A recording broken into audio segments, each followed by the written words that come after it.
keynote speaker has 32 years of experience advising federal and state agencies and governments in 40 states, 200 cities, about $9 billion in housing issues.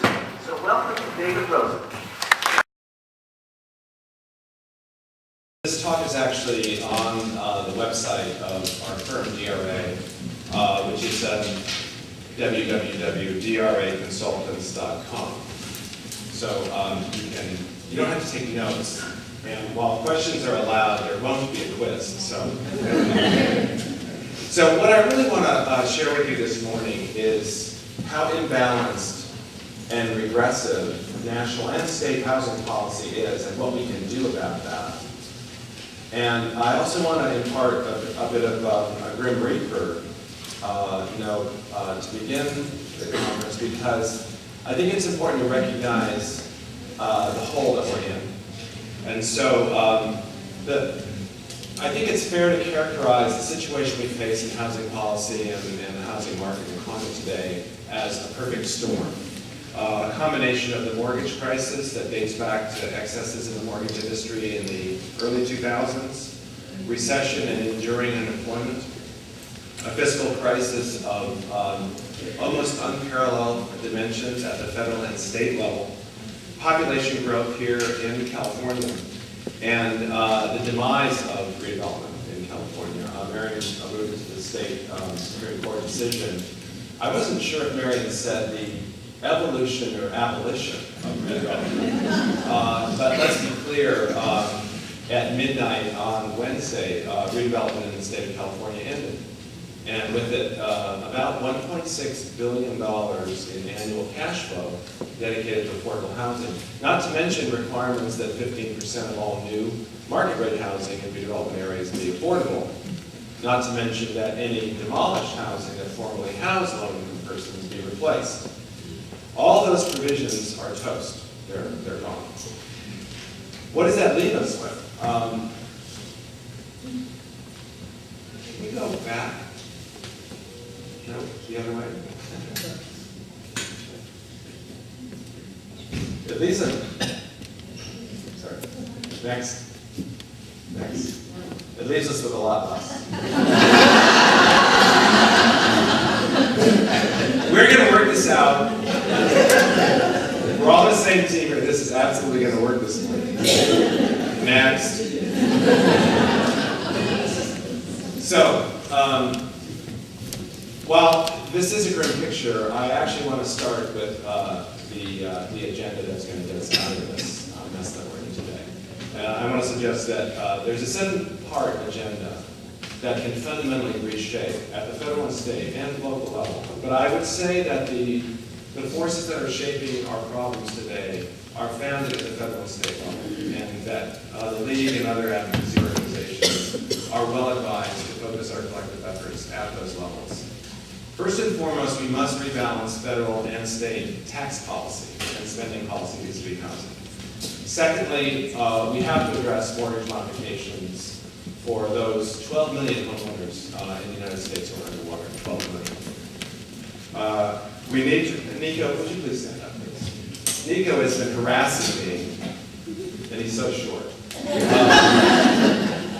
for the last 9 months to make sure that when I speak to the League, we talk about value capture.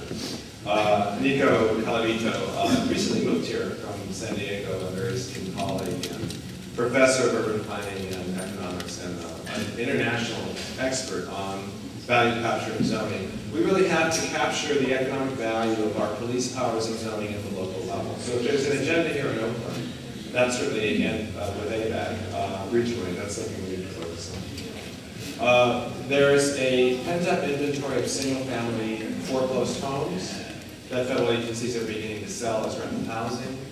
We need to capture that opportunity rather than allow it to escape to Wall Street type investors who are really amassing right now and already doing this in very large numbers. We're talking about several 100,000, if not several million units of foreclosed homes nationally. We need to find a way to replace the money we just lost in the demise of redevelopment. We need to expand housing partnerships with housing authorities, who for too long have been the poor stepsister of our housing development efforts, and actually we've been so focused on redevelopment. We'll talk about that a little bit more. Actually, we have a very strong housing authority here in Oakland, so we have a great partner and a great asset in the Oakland Housing Authority. And in private sector terms, I think we need to really focus on the concept of employer-assisted housing and how we can begin to treat housing affordability as an employee benefit in a cafeteria of employee benefits. We can talk about that. So my challenge this morning is time. So I'm determined to leave open Q&A, so I'm going to go really fast, okay? So the presentation is available online, so let's quickly scroll through this. So the fallout from the mortgage crisis of '08, 4 million foreclosures, 5 million to go. 31% decline in assessed valuation in California alone. Delinquencies in the millions. Next, please. Fannie and Freddie are history. They're bankrupt. They have taken $151 billion bailout from UME, and they are now still struggling to come out from under negative cash flow that's running about $1 billion a month. Lender consolidation and tightened credit underwriting. Next. 12 million underwater mortgages in the United States, about 25% of all outstanding mortgages in the U.S., representing an outstanding principal balance of $3 trillion, negative equity of about $800 billion. The national economy will not recover until this underwater mortgage issue is solved. 2.1 million underwater mortgages in California alone. Next, please.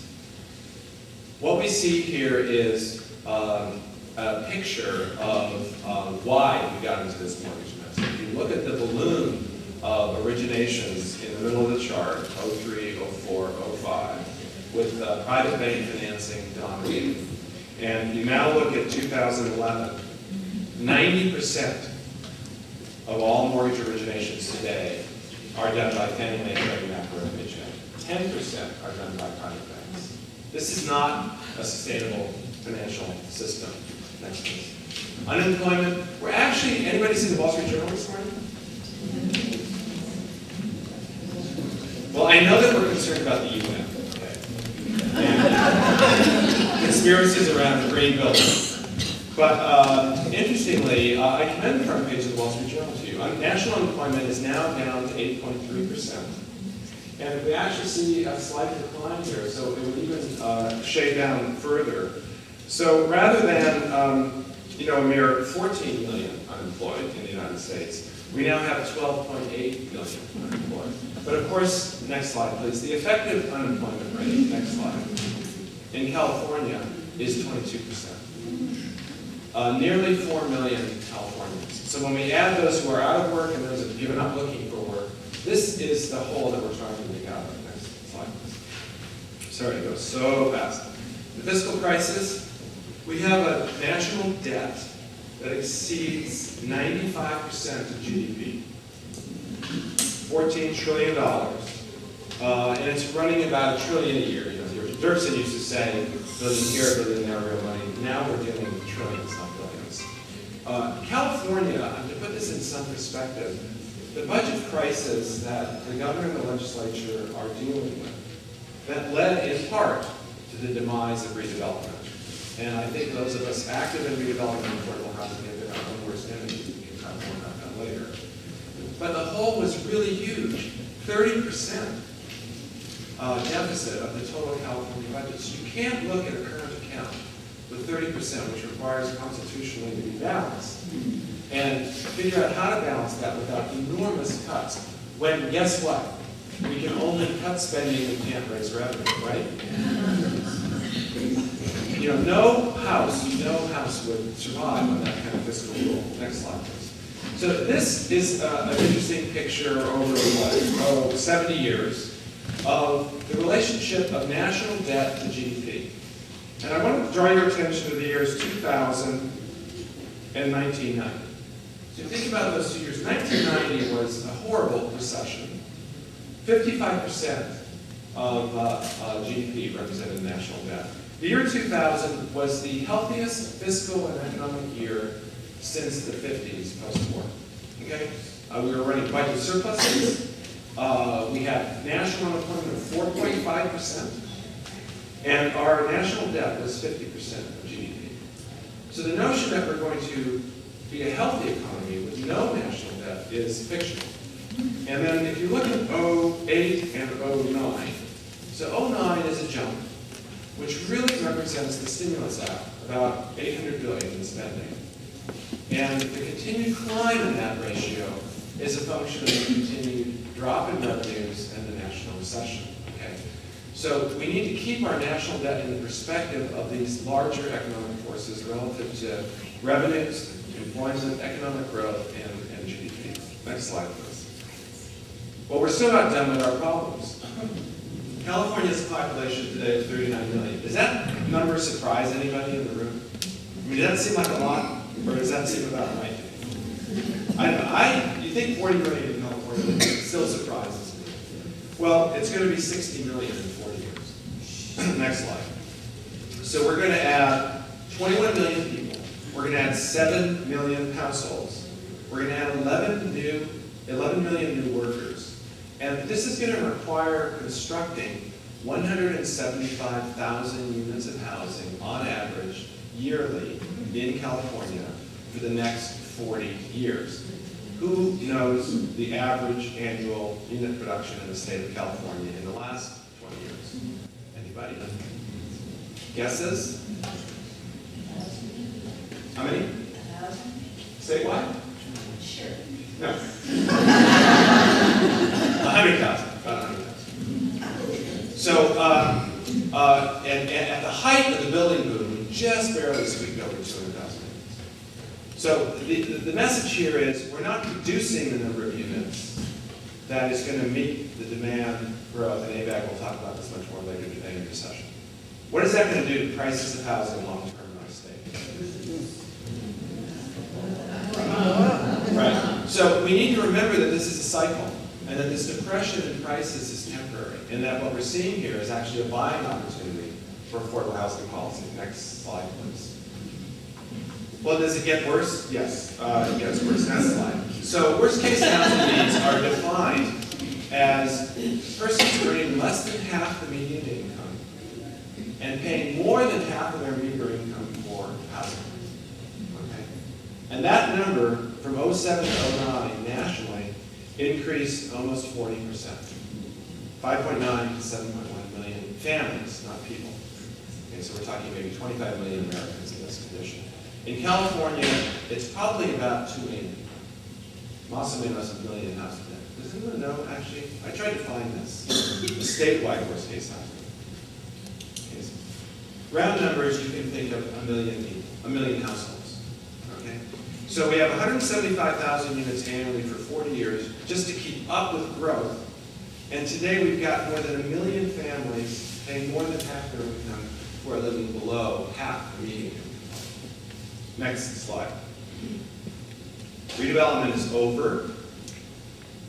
Interestingly, in, let's see, 18 years, redevelopment by its own account in California assisted 98,000 units. It's about 5,000 units a year in a state of 40 million people. So I want to, I'm sorry, can't hear me? Speak up, yeah. I have never been accused of being low voice, shut the budget. That's better. Okay, fine. As valuable as a resource as redevelopment has been, next slide. Next slide. $2 billion a year, $1.6 billion a year for affordable housing.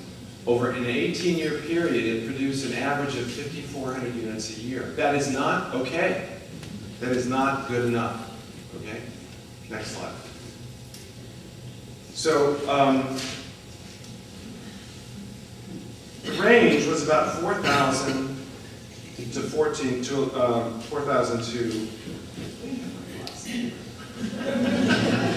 Because I have a loud voice and loud.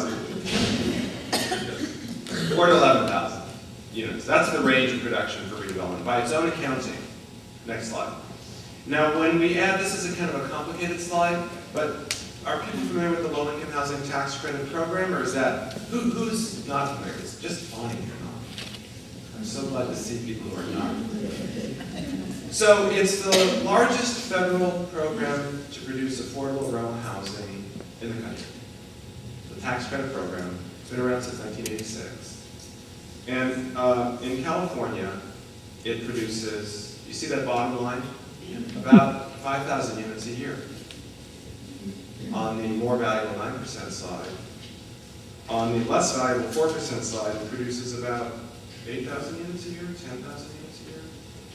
So the federal tax credit program in California is producing combined about 12,000 units a year. Okay? Maybe at its peak, 17,000 units a year. Okay? Now, how many units of the 5,400 in redevelopment represent a double count of the tax credit units? You know what? No one knows. The state of California cannot tell you. Isn't that wild? Now we can estimate. My guess is 80%, right, of redevelopment assisted dollars in housing are tax credit assisted dollars. So we could use 2/3 as a very conservative estimate. Next slide, please.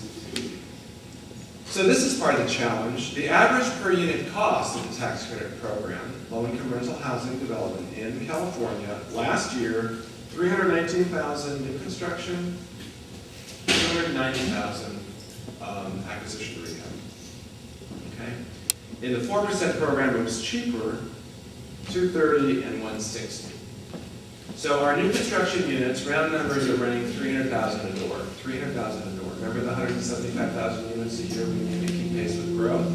Well, 40% of that is low income, by definition. 80% of the area we need to. Next slide.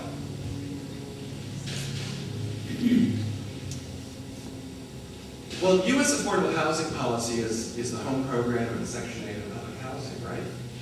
Isn't that right? No, that's not right. Look at the bottom of this chart. Next slide, please. Next. If you take the 5-year total federal expenditures on housing and divide them between renters and owners, you see $650 billion on homeowner subsidies and about $200 billion in HUD subsidies. 3.5 times HUD's total 5-year budget is spent on homeownership subsidies. Next slide. And what does that look like in terms of income distribution and diversity? Not so good. So here is tax subsidies for renters and owners. You see the tax credit program, $29 billion, second bar from the bottom.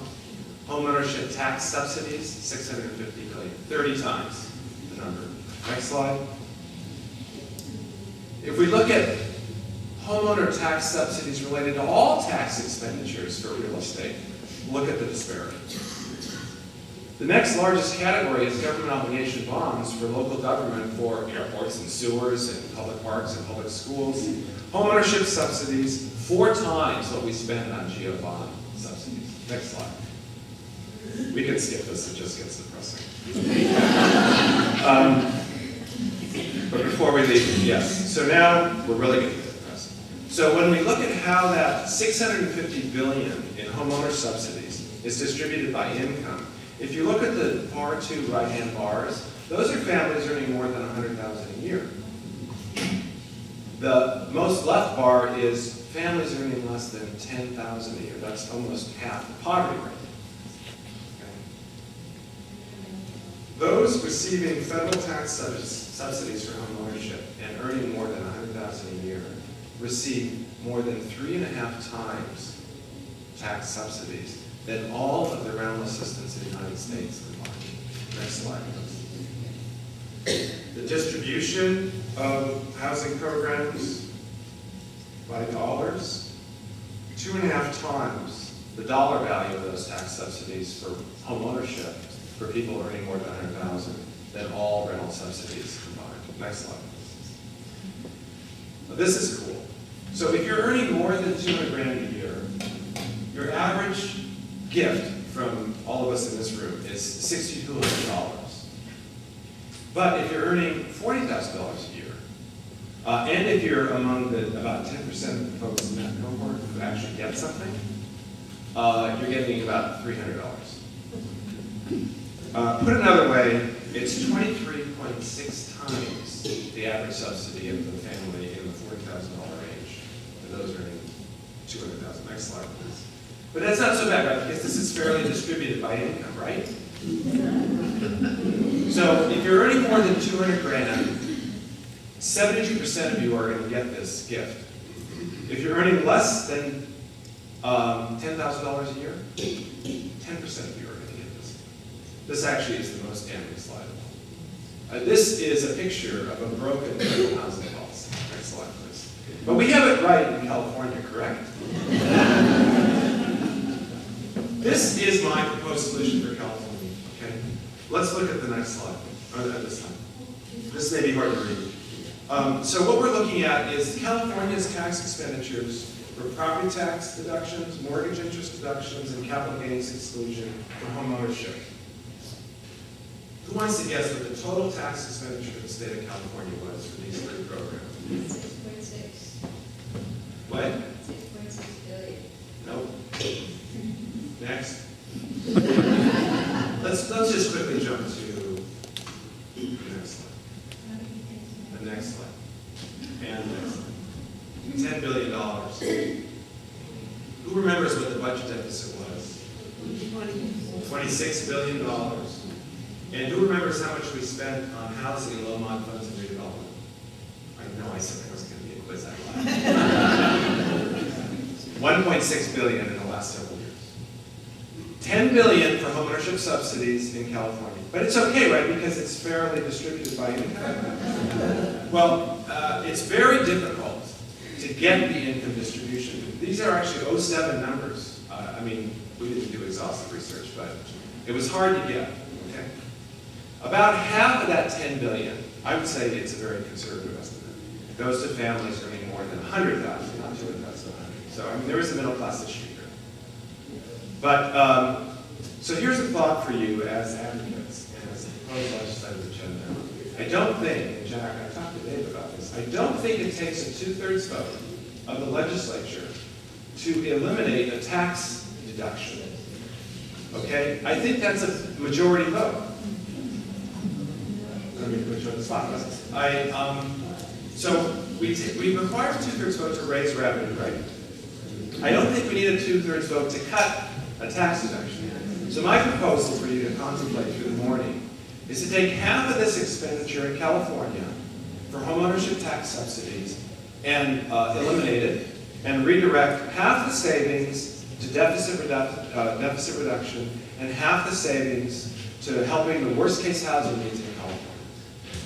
That would produce $2.5 to $3 billion a year in cash flow. Next slide. You know, Marion, okay. So now, okay, Nico will execute if I do not talk about this slide. Please go back. Next. Okay. Okay. So the basic idea here is that when you zone a city, you determine what will be built there.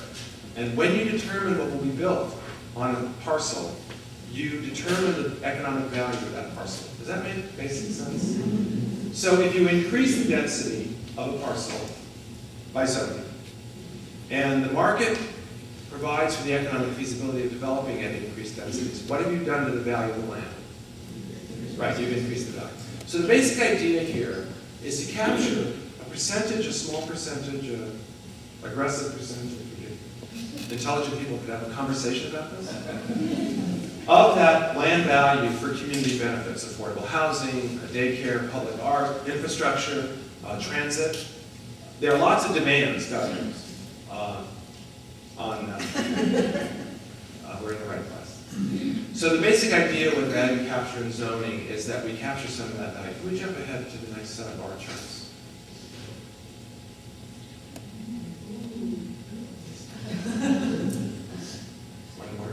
One more.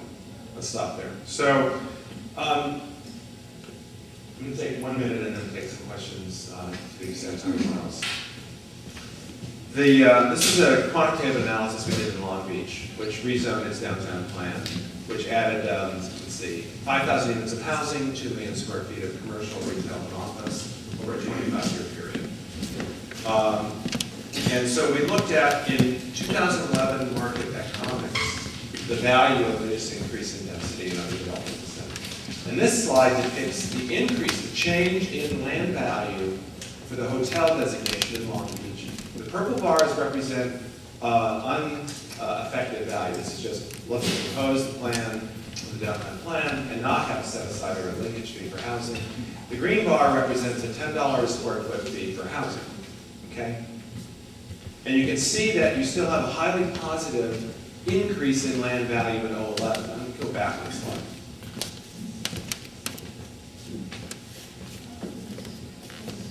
This was, okay. The point I want to make is we have to be careful about value capture because it's contingent on market economics. And so here we have negative land values for office. And that's doing nothing with the downtown plan. So when the market is in the tank, which is the case right now in Long Beach, increasing density doesn't help the value, okay? And let's go to forward. One more slide and I'll stop. Forward. One more. Okay. So we have to look at the change in land value over time. So in San Jose, we looked at the trading range of land. This is actually what people paid for land at different densities. And what we found in a 4-year period was trading ranges of 60 to 100% in change in price of land. That's highly volatile. So the city of San Jose did nothing. And land value changed by 60 to 80%.